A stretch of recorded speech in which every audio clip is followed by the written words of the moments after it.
நான் சேர்ந்த இடம் கோட்டைக்கு சேர்ந்த இடமா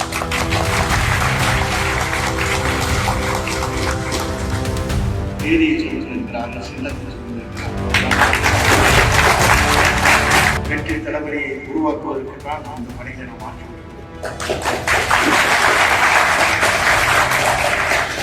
இந்த நிகழ்ச்சி மிகவும் முக்கியமான ஒன்றாக இருக்கிறது.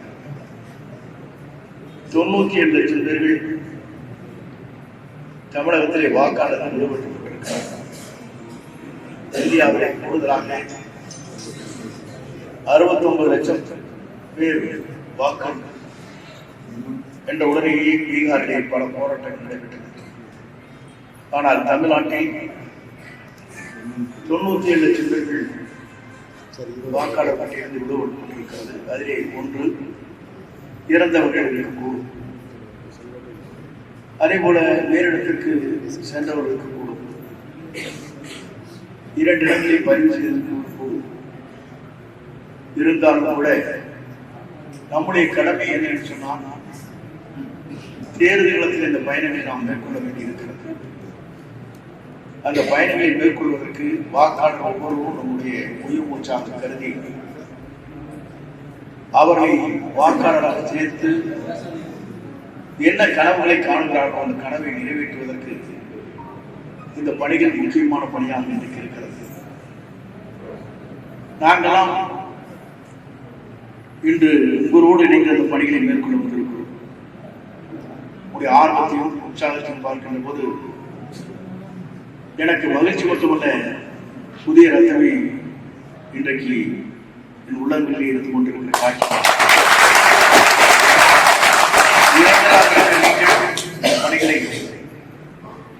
விரைந்து செய்யக்கூடியவர்கள் உங்களோடு ஒருங்கிணைந்து என்னோடு வரை இருந்த அத்தனை பேரும் உங்களோடு உறுதியாக அந்த பணிகளை மேற்கொள்ள இருக்கிறார்கள். ஆகிய நம்முடைய பணி என்பது 18ஆம் தேதி வரையும் தான் காண அவகாசம் இருக்கிறது. அதற்குள்ளே அவர்கள் அத்தனை பேரும் சேர்க்க வேண்டும்.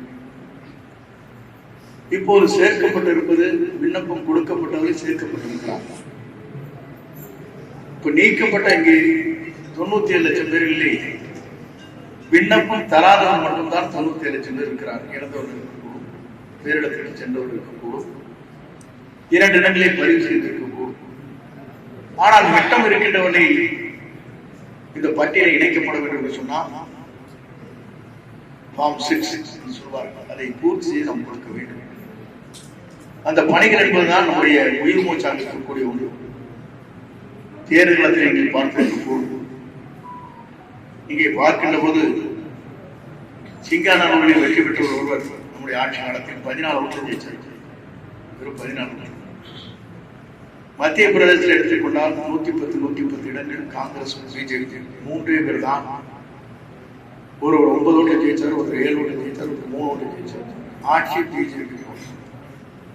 இதற்காக நான் சொல்றேன்னு சொன்னால், ஒவ்வொரு ஓட்டும் நம்முடைய தலைவரை எதிர்கால தமிழகத்தை ஆளப்போகிற நம்முடைய வெற்றி தலைவரையை உருவாக்குவதற்கு தான் நாம் இந்த பணிகளை நாம் மாற்றி வருகிறோம்.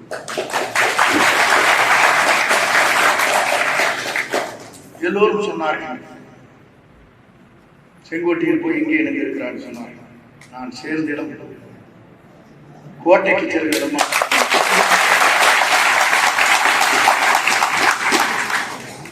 நான் புரட்சித் தலைவரோடு பயணத்தை மேற்கொண்டேன். புரட்சித் தலைவர் அம்மாவோடு பயணத்தை மேற்கொண்டேன். 2 தலைவரோடும் பணியாற்றியதற்கு பிறகு 3வது தலைவரோடு பணியாற்றிய வாய்ப்பு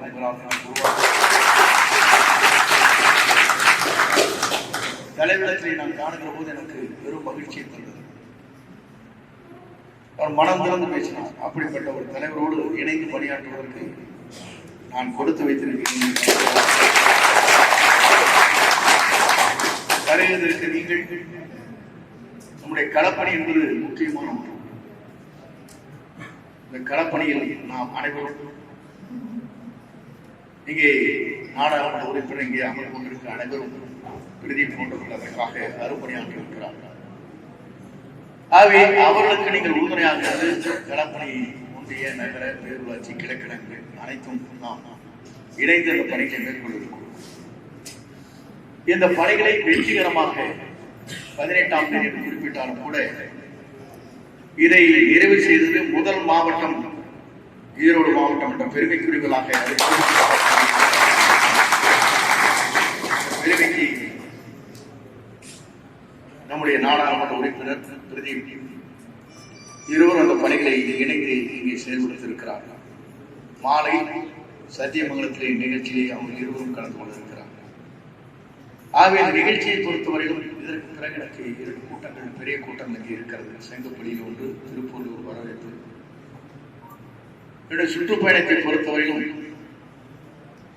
எல்லா இடங்களிலும் நாம் சென்று நம்முடைய கழக தலைவருடைய புகழை பரப்ப வேண்டும் என்பது பரப்பத்தை மக்களை பரப்பிக் கொண்டிருக்கிறார்கள். மக்கள் இணையங்களை கூறிக்கொண்டிருக்கிறார்கள். நாளை எப்போது தேர்தல் வரப்போகிறது, நாங்கள் தயாராக இருக்கிறோம் என்ற நிலைதான் தமிழ்நாட்டில் இன்றைக்கு இருந்து கொண்டிருக்கிறது என்பதை வேறு இயக்கமாக இருந்தால் நாம் தேடி தேடி செல்ல வேண்டும். தயவு செஞ்சு ஓட்டு போட்டுருங்க. ஆனா ஓட்டு போட தயாராக இருக்கிறோம், தேதியை சொல்லுங்க இருக்கிறார்கள், சின்னத்தை சொல்லுங்க இருக்கிறார்கள். அதுதான் உள்ளங்களை இருந்து கொண்டிருக்கிறது. ஆகிய வருகின்ற இருக்கிற நீங்கள் இந்த பணிகளை ஒரே வாரத்தில் முடித்து எங்கள் இருவருக்கும், எங்கள் மூவருக்கும் அந்த பெருமையை சேர்த்து தர வேண்டும் என்று ஒரு பொறுப்பாளத்தை வேண்டும். அந்த பணி தமிழக வரலாற்றில் யாருமே செய்யாத ஒரு காரியத்தை செய்து முடித்திருக்கிறார். நீங்கள் யார் விடுபட்டிருக்கான்னு தேட வேண்டியது, விடுபட்ட பட்டியலை அவங்க மட்டும் போய் பார்த்தா போதும். யார் அங்கே இல்லை ஒரு பட்டியலை சரியாக பெயர் நீங்க வீடு வீட போய் நீங்க இருக்கிறீங்களா, பழைய ஓட்டில் இருக்கிறீங்களா, புது ஓட்டில் செக் பண்ண வேண்டியது. இதெல்லாம் முடித்து இதோ தயாராக இருக்கிறது, இவர் தான் விடுபட்டு இருக்கிறார், இவரை மட்டும் பார்த்தால் போதும் என்ற சிம்பிளா முடிச்சாச்சு. நீங்க முதல்ல எப்படின்னா வீட்டுல இருந்து பைக்ல வருவீங்க, பஸ்ல போவீங்க. இன்னைக்கு நேரடியாகவே விமானத்தில் செல்கிற இயக்கமாக இந்த இயக்கம் இருக்கிறது.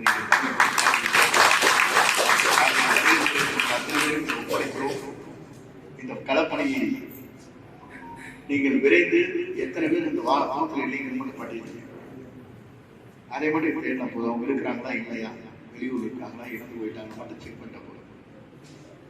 சிம்பிள். 1000 ஓட்டு இருக்கிற இடத்துல நீங்க 100 ஓட்டு, 80 ஓட்டு, 70 ஓட்டு கொண்டு வந்து. ஆகவே இந்த பணி எந்த இயக்கத்திலும் இல்லை. அதுதான் வரலாறு. வரலாறு உடைக்கிற தலைவருக்கு வரலாறு உடைப்பதற்கு எல்லோரும் முடிச்சு கொண்டிருக்கிறார்கள். ஆகவே அதுபோக 18 வயது நிரம்பியவர்களுக்கு நாளை வாக்குச்சாவடியிலே வாக்கு சேர்த்திருக்கிறார். ஞாயிற்றுக்கிழமை முகாம், சனி ஞாயிறு, சனிக்கிழமை ஞாயிற்று. இப்ப சில பேர் வந்து ஒரு மாசம் முன்னால 18 வயசு நிரம்பியிருக்க மாட்டாங்க. எல்லோரும் என்ன நினைக்கிறாங்கன்னா 18 வயசு 40 வயசுல இருக்கிறீங்க, 90% நமக்கு வாக்களிப்பார்கள். அதுதான் வரலாறு. தமிழகத்தில் வரலாறு, ஒரு புதிய வரலாறு தமிழ்நாட்டில் உருவாக போகிறது. புதிய ரத்தங்கள் இன்றைக்கு பாய்ச்சப்பட்டிருக்கிறது. ஆகவே நீங்கள் வாருங்கள், இதை வெற்றிகரமாக முடித்துத்தான் உங்கள் பொறுப்பான வேண்டும் என்று கேட்டு விடைபெறுகிறேன். நன்றி.